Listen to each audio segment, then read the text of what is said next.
Le gouvernement fait-il la sourde oreille aux syndicats? Alors que mardi 28 mars, de nombreux Français se sont une nouvelle fois rassemblés dans la rue pour une 10e journée de mobilisation contre la réforme des retraites, Laurent Berger s'est insurgé contre le manque de dialogue avec le pouvoir en place.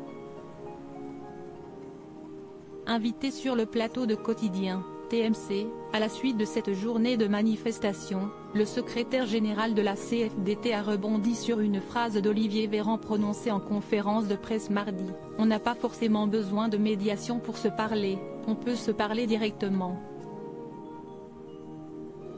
Et le syndicaliste d'ironiser au micro de Yann Barthès: « C'est magique cette expression tout de même, on peut se parler directement. On ne l'a pas fait depuis le 10 janvier.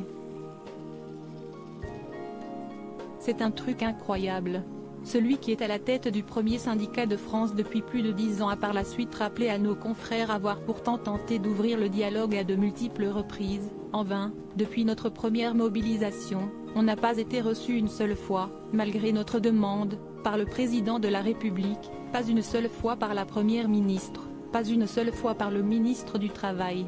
Il y a un petit problème.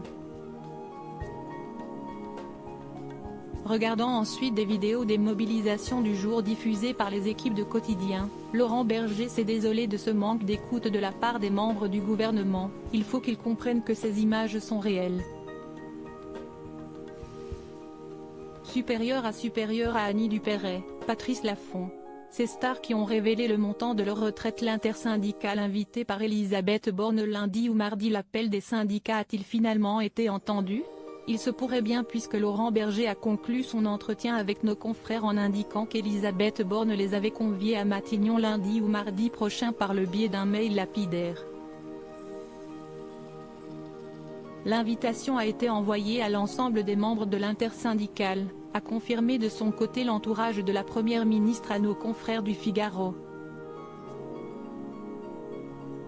Article écrit en collaboration avec 6 médias. Crédit photo, capture d'écran TMC Quotidien.